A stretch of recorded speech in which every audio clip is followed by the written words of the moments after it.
있더라. 아멘.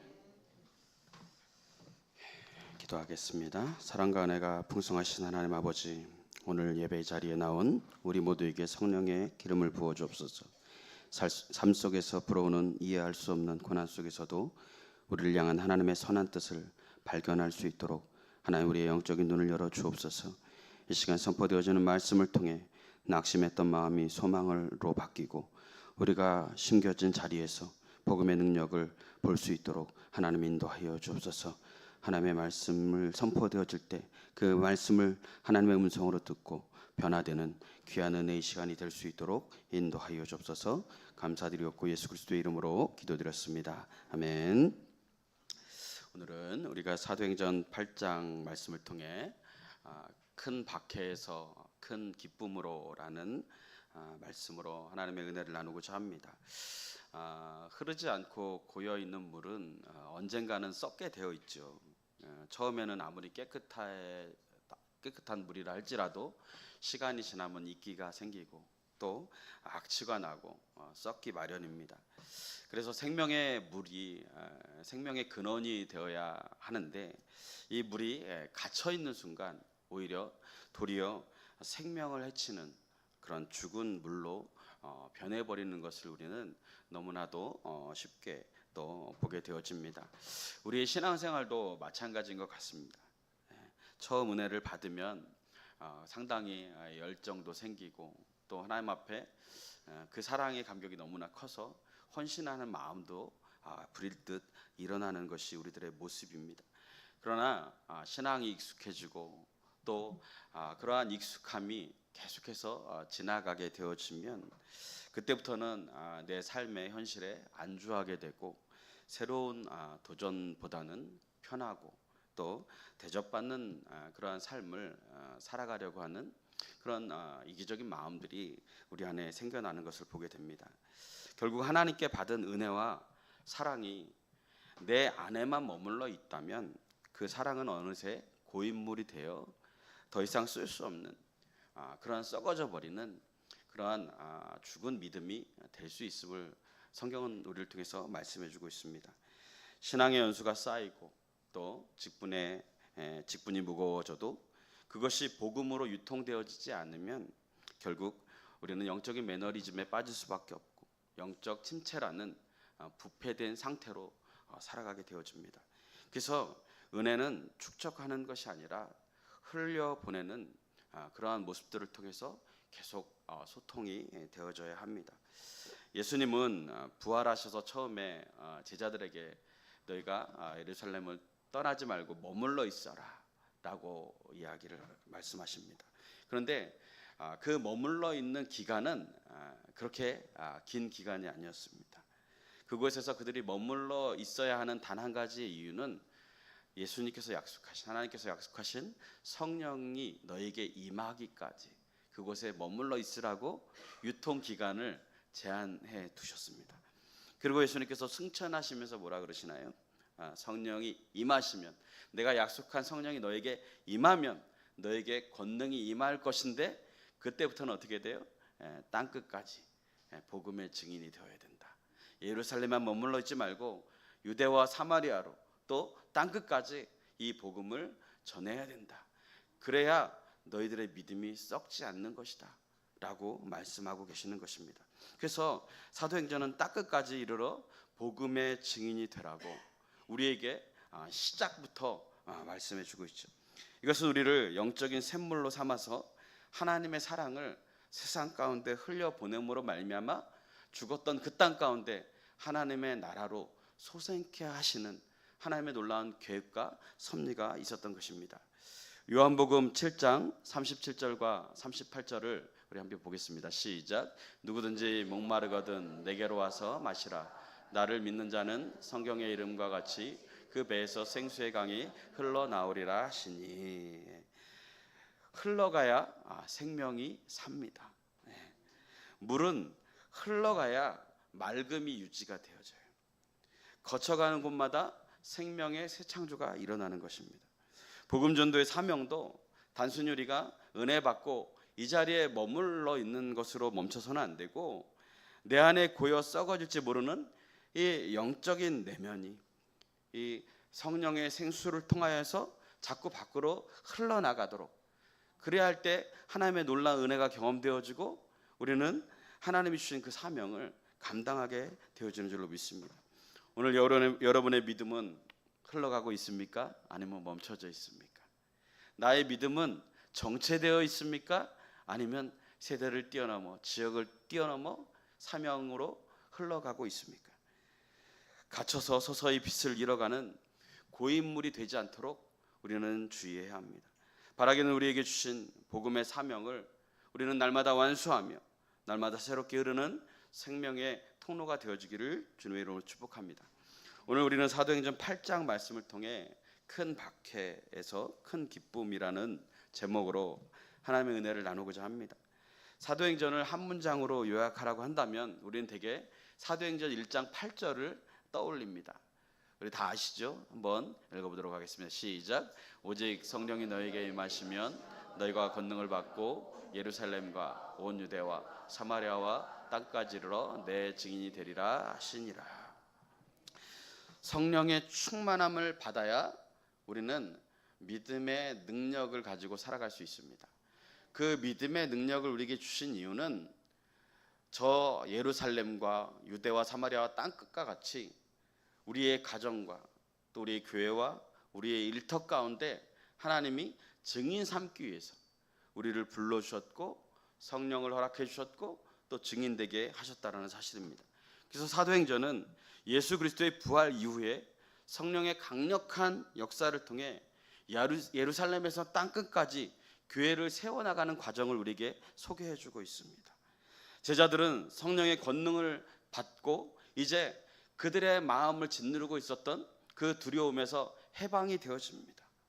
고난 속에서도 예수 그리스도의 부활과 사랑을 전하는 복음의 증인으로서 거듭나게 되었다라는 사실입니다.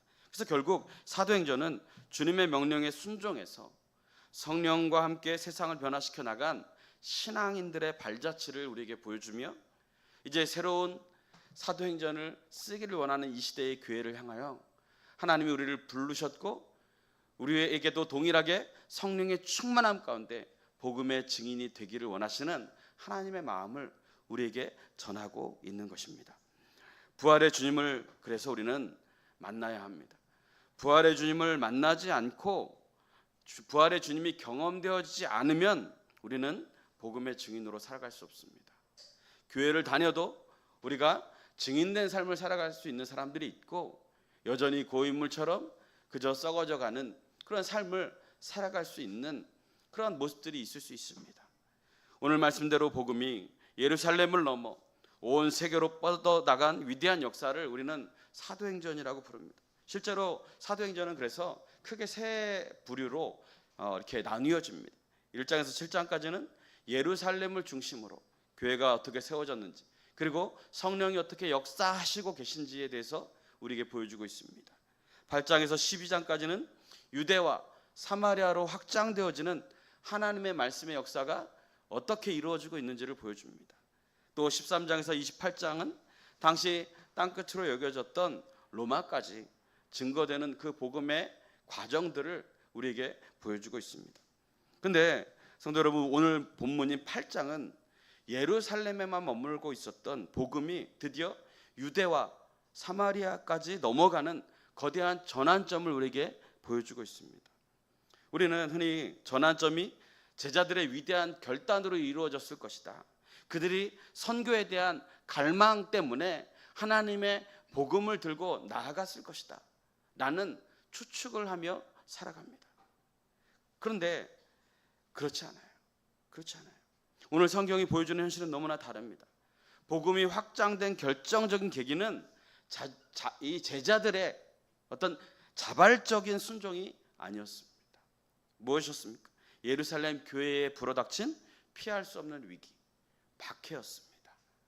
오늘 말씀을 통해 우리가 마주하는 이 고난과 박해 이면에 숨겨진 하나님의 놀라운 손길을 우리는 발견할 때 우리의 삶 가운데 마주하는 고난과 어려움들이 우리에게 주는 의미가 무엇인지, 그리고 그 고난과 어려움들을 통해서 하나님이 우리에게 말씀하고 계신 것이 무엇인지 분별할 수 있는 지혜를 얻게 되어집니다. 그래서 우리의 삶의 자리에 큰 기쁨이 회복될 수 있도록 하나님은 오늘도 우리에게 이 사도행전 말씀을 통해서 깨닫기를 원하시는 것입니다. 그래서 첫째로 큰 박해 뒤에 하나님의 씨 뿌리심의 은혜가 있었다라는 거예요. 여러분 옛날에 시골을 가보면 마당마다 이렇게 눈에 쉽게 띄는 꽃이 있는데 민들레 꽃이죠. 그죠? 민들레 꽃대 위로 강한 바람이 휙 지나가면 하얗게 이렇게 솜방망이처럼 있던 그 봉우리가 다 멀리 날아가 버립니다. 사방으로 사정없이 뜯겨져 나갑니다. 자신의 의도와 상관없이. 민들레 입장에서는 이제 내 아름다운 인생은 다 끝났구나. 이제 나의 편안함은 여기서 끝이구나. 풍비박산 났구나 라고 여길 수 있습니다. 그러나 그것은 우리가 잘 아는 것처럼 파괴가 아니죠.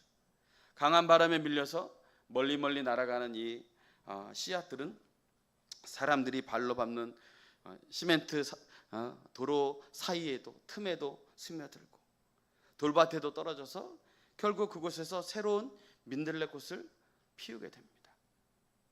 여기서 우리가 깨닫는 게 있죠. 바람이 불지 않으면 민들레는 결코 지경을 넓힐 수 없다라는 사실입니다. 사람은 고난이나 문제가 없으면 현실에 안주합니다. 배부른데 우리가 기도하겠습니까? 풍요로운데 우리가 주님을 예배하겠습니까?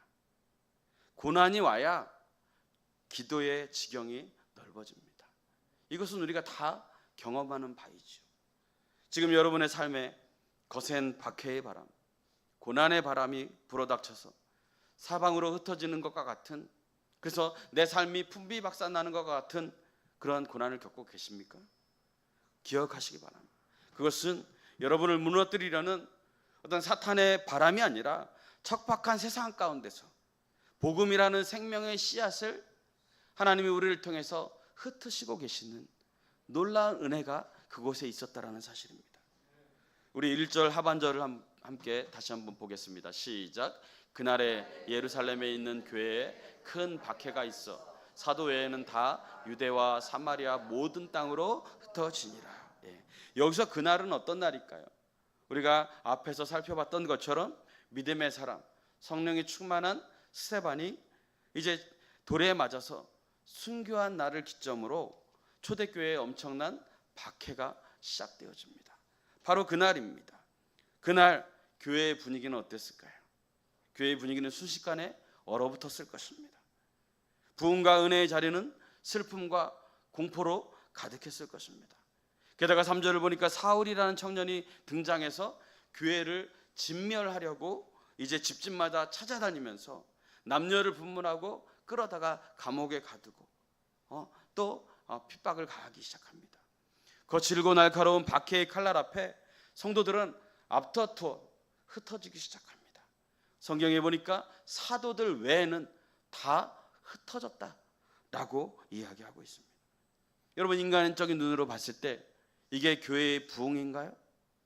아닐 것입니다. 이것은 부흥의 실패이고 교회의 위기로 그들이 바라볼 수밖에 없었을 것입니다.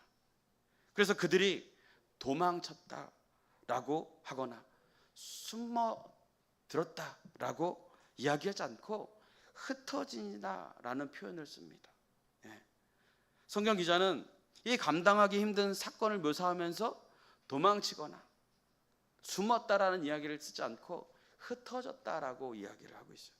흩어졌다라는 말은 헬라어 원어로 디아스페이로라는 단어를 씁니다. 이 말은 농부가 이 사방으로 씨를 뿌리는 행위를 뜻합니다. 더 중요한 것은 원어 성경에 이것이 수동태로 적시되어 있습니다. 즉 성도들은 사울의 핍박 때문에 흩어진 것이 아니라 하나님의 손에, 영적 실상은 보이지 않는 거룩하신 농부이신 하나님의 손에 의해서 뿌려졌다라는 것입니다. 어디요? 유대와 사마리아 모든 땅으로 뿌려지기 시작했다라는 것입니다. 씨앗은 농부의 손에 붙들려 던져질 때 아픔을 겪고 땅에 심겨질 때 고독을 겪지만 그것은 죽기 위함이 아니라 싹을 틔우고 열매를 맺기 위함입니다. 하나님은 때로 우리의 삶에 이해할 수 없는 고난을 허락하십니다. 박해와 같은 상황도 우리에게 허락하십니다. 내가 원하지 않는 직장으로의 이동, 또 갑작스러운 경제적 위기나 건강의 아픔, 낯선 환경으로 내몰린 것과 같은 그러한 삶이 우리 가운데 찾아옵니다.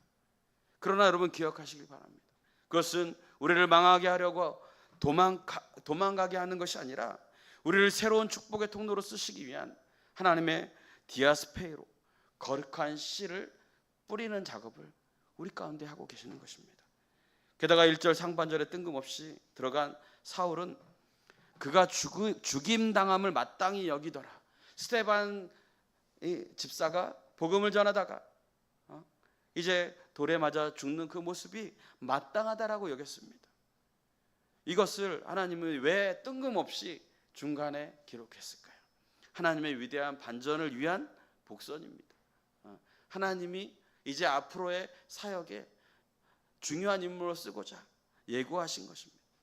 오늘 교회를 잔멸하던 잔인한 핍박자 사울은 머지않아서 다메섹 도상에서 주님을 만나서 사도행전 마지막 장을 장식하는 위대한 이방인 전도자가 되어집니다.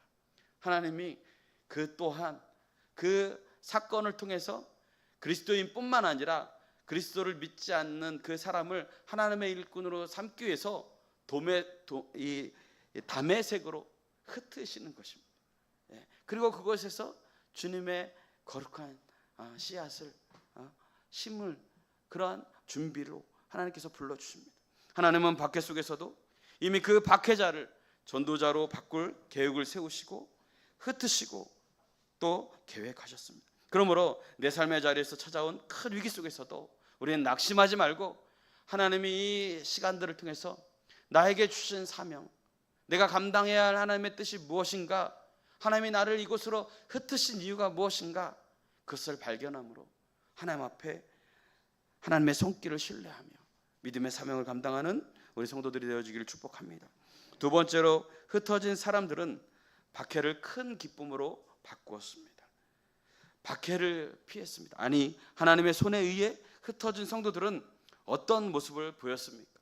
우리 4절 말씀을 한번 보겠습니다. 시작. 그 흩어진 사람들이 두루 다니며 복음의 말씀을 전할세. 칼날을 피해 도망친 사람들의 정상적인 반응이 아니죠. 아마 칼날을 피하고 누군가의 눈에 띄지 않기 위해서는 도망을 해야 하는 것이죠. 숨는 것입니다. 살아남기 위해 정체도 숨기고 도망치는 것이 정상적인 반응입니다. 그러나 이들은 숨지 않았습니다. 오히려 그들이 흩어짐 가운데 두루 다니며 복음을 전하기 시작했다라는 것입니다. 왜 그렇습니까? 그들은 외적으로는 박해 때문에 떠나왔지만 내적으로는 하나님이 왜 우리를 이곳에 보내셨을까? 하나님이 왜 우리를 이곳까지 흩으셨을까? 그 목적을 알고 있었기 때문에 그렇습니다. 하나님이 우리를 사마리아의 씨앗으로 심으셨구나. 나는 깨달음을 얻게 된 것입니다. 그 대표적인 인물이 누구인가요? 빌립입니다. 오늘 5절을 보니까 빌립이 사마리아 성에 내려가서 그리스도를 백성들에게 전파했다라고 이야기하고 있습니다. 당시 사마리아는 정통 유대인들에게 멸시당하고 소외당하던 땅입니다. 그래서 유대인들이 그 땅을 지나가는 것을 즐겨하지 않습니다. 아니, 싫어합니다. 그러나 이 헬라파 유대인이었던 빌립은 이 편견의 벽을 깨고 그들에게 다가가서 복음을 전합니다. 예수 그리스도를 전하게 되는 것이죠. 자신의 생명이 위태로운 상황 속에서도 사마리아 성에 있는 영혼들을 하나님 앞에 올려드리기를 힘썼다라는 것입니다. 그 결과 어떤 역사가 일어나나요? 우리 6절부터 8절까지의 말씀을 다시 한번 읽어보겠습니다. 시작. 무리가 빌립의 말도 듣고 행하는 표적도 보고 한 마음으로 그가 하는 말을 따르더라. 많은 사람에게 붙었던 더러운 귀신들이 크게 소리를 지르며 나가고 또 많은 중병자와 못 걷는 사람이 나으니 그 성에 큰 기쁨이 있더라. 아멘. 복음이 전파되어졌을 때 하나님의 기적과 더불어서 그 성에 큰 기쁨이 임하게 되었다라는 것입니다. 예수님이 공생의 기간 동안 행하셨던 그 치유와 해방의 역사가 이제 빌립을 통해서 복음이 전파되어지고 사마리아 땅에 재현되어졌다는 것입니다.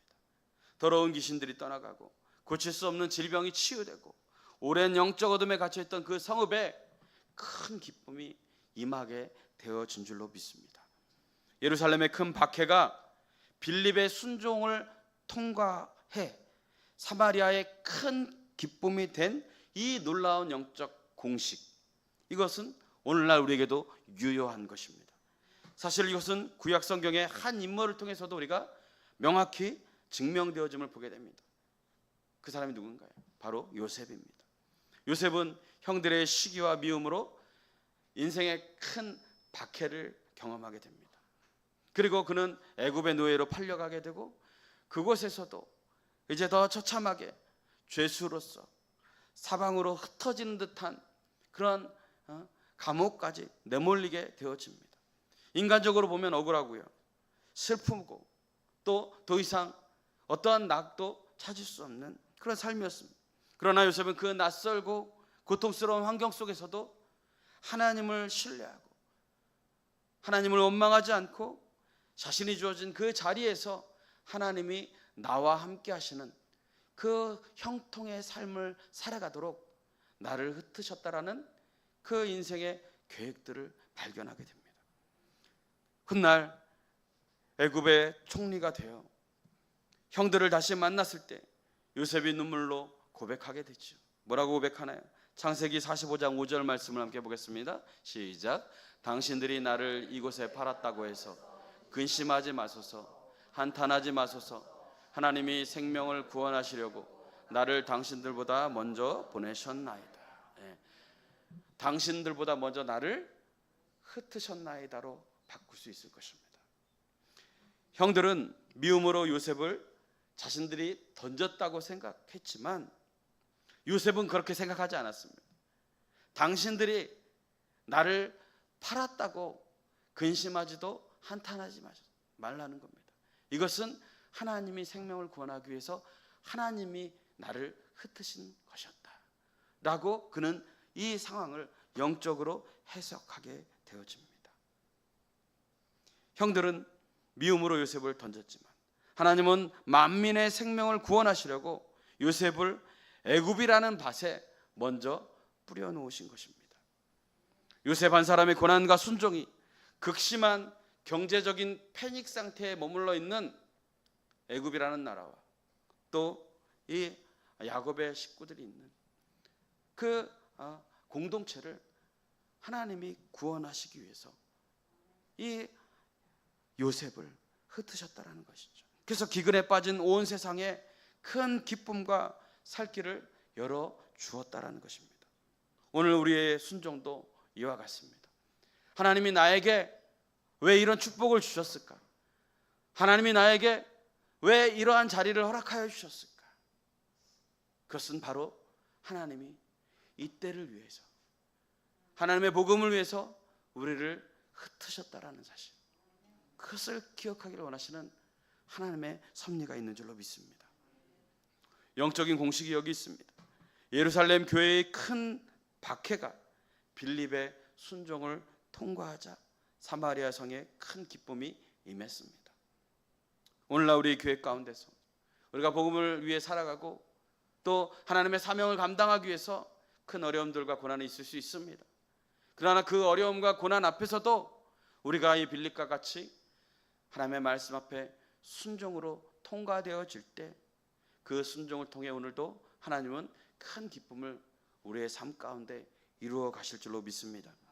우리가 고난의 자리에서 원망하지 않고 복음의 씨앗으로 살아내면 하나님은 우리의 눈물을 타인의 기쁨으로 또 우리의 고통을 영원 구원의 잔치로 바꾸어 주실 줄로 믿습니다.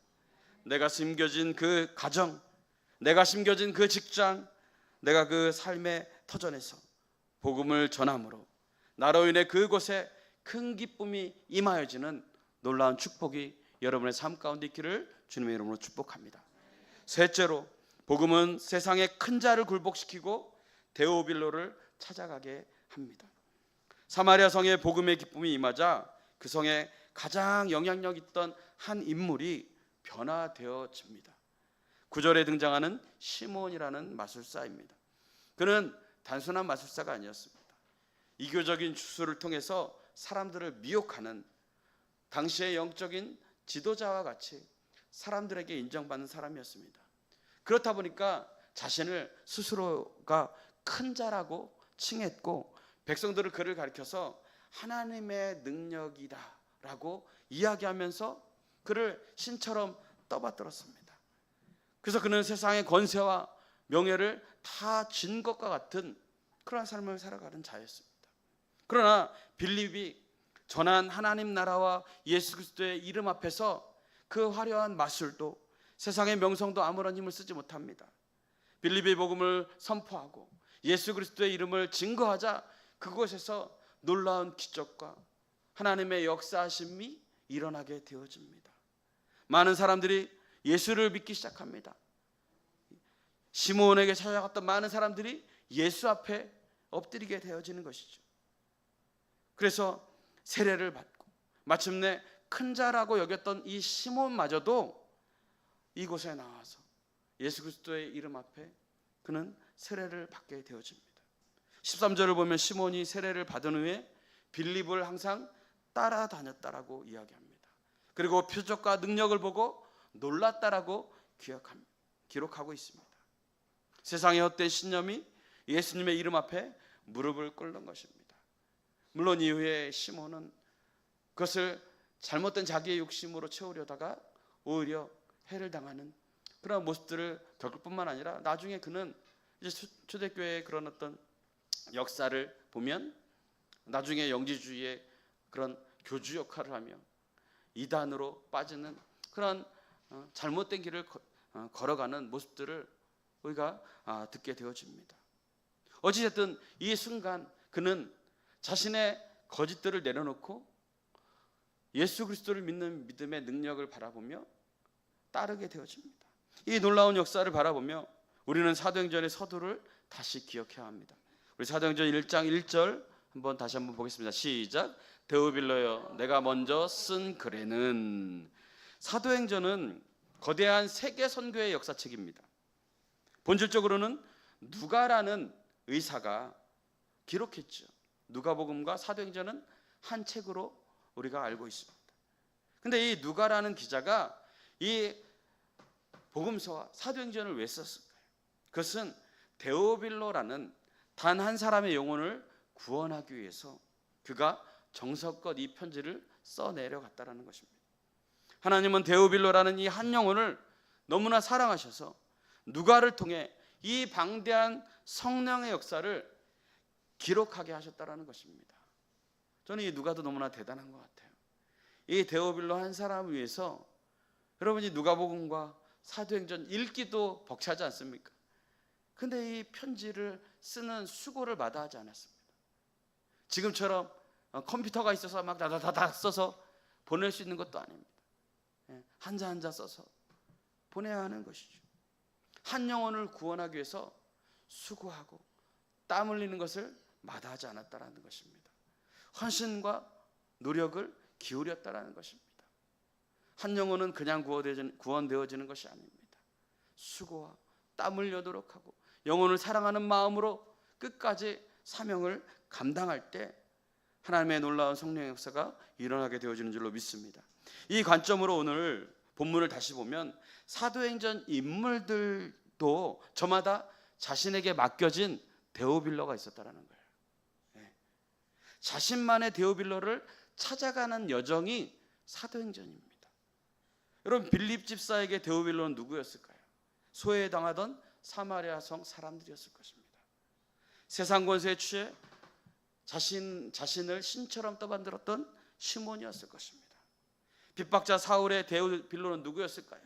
그것은 훗날 목숨 바쳐 복음을 전했던 세계 열방의 이방인들이었을 것입니다. 우리에게 과연 데오빌로는 누구입니까? 하나님이 여러분에게 맡겨주신 데오빌로에게 여러분은 어떠한 사명을 감당하고 있습니까? 수년 전 한 대형병원 중환자실에서 근무하던 그리스도인 간호사가 있었습니다. 사방이 가로막히고 늘 그가 마주해야 하는 사람들은 중환자들 뿐입니다. 매일같이 삶과 죽음의 경계에서 박해와도 같은 영적 또 육적인 피로가 몰려드는 그러한 곳입니다. 어느 날 그 방에 아주 거칠고 괴팍한 사람이 입원을 하게 됐습니다. 중년의 암 환자가 입원을 하게 된 겁니다. 근데 이 사람이 평생 건강하게 살 것 같았는데 암에 걸리게 되네요. 그러니까 자신의 현실을 받아들이기가 힘들죠. 그죠? 많은 사람들 앞에서 당당하게 그렇게 살 것만 같았는데, 그러니까 이 사람은 사업으로 돈도 많이 벌고 세상적으로 굉장히 큰 성공을 이뤄서 자신 스스로 큰 자라고 목에 힘을 주며 간호사들에게 폭언을 일삼습니다. 내가 누군데? 모두가 그 환자를 기피합니다. 그럴 때 이 그리스도인 간호사가 마음에 감동이 오는 거예요. 하나님의 말씀을 아침에 묵상을 하며 이 사도행전을 읽는 겁니다. 하나님, 나의 데오빌로가 누구일까요? 그는 그 환자를 보며 그 많은 사람들이 다 회피하고 꺼려하는 그 사람에 대한 긍휼의 마음을 하나님이 부어주십니다.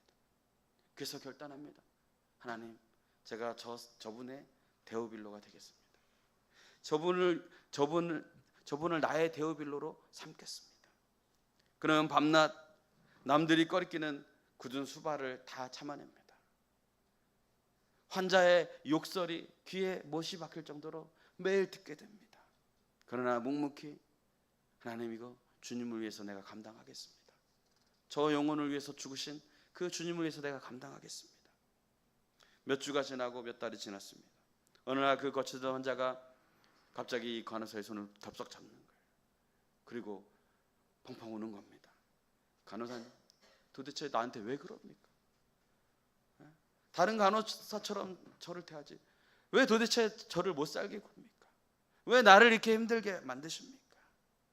다른 사람들 다 나를 싫어하는데. 간호사가 조용히 대답하는 거예요. 환자분, 예수님이 당신을 사랑하십니다. 예수님이 당신을 위해서 죽으셨습니다.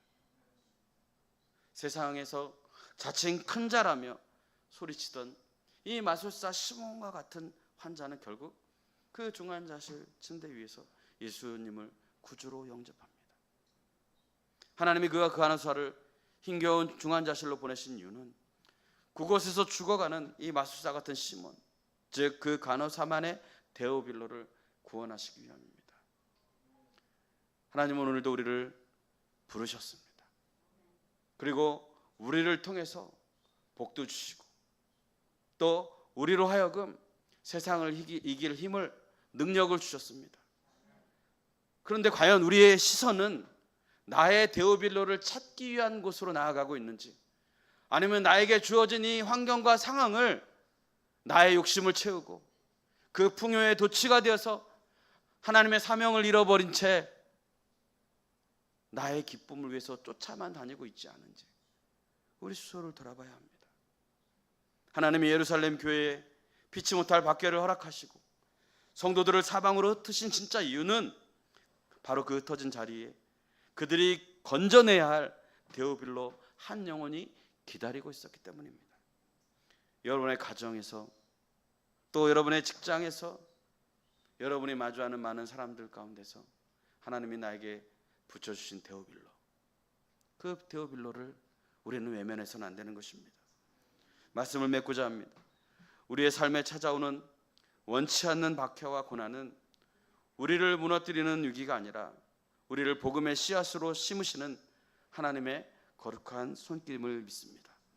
빌립이 흩어진 사마리아에서 복음을 전했을 때 그 땅의 큰 박해가 큰 기쁨으로 바뀌었던 것처럼 하나님은 지금도 우리의 상황과 우리의 현실 속에서 나의 데오빌로를 만나길 원하십니다. 오늘 하루, 그리고 또한 한 주 동안 나의 삶의 자리에서, 나를 보내신 그 자리에서, 내게 주어진 모든 상황 속에서 우리의 힘이신 하나님만을 온전히 따르며 복음의 증인으로 살아내기를 결단하는 저와 여러분들이 되어주시기를 주님의 이름으로 축복합니다. 기도하겠습니다. 살아계신 하나님, 내 삶의 위기와 낯선 환경이 나를 무너뜨리려는 고난이 아니라 세상의 생명을 심으시려는 하나님의 거룩한 흩으심임을 신뢰할 수 있도록 인도하여 주옵소서. 원망과 두려움으로 숨지 않게 하시고 빌리처럼 내가 서 있는 곳에서 예수 그리스도를 담대히 선포할 수 있도록 하나님 역사하여 주옵소서. 그리하여 우리의 순종을 통해 삶의 자리에 갇혀있던 영적 어둠이 떠나가고 사마리아 성과 같은 큰 기쁨이 회복될 수 있도록 하나님 역사하여 주옵소서. 주님이 내게 붙여주신 단 한 사람, 나의 데오빌로를 끝까지 사랑함으로 주님께 인도하는 통로로 살아갈 수 있도록 역사하여 주옵소서. 모든 것 감사드렸고 예수 그리스도의 이름으로 기도드렸습니다. 아멘. 우리 이 시간은 우리 최인자 권사님 나오셔서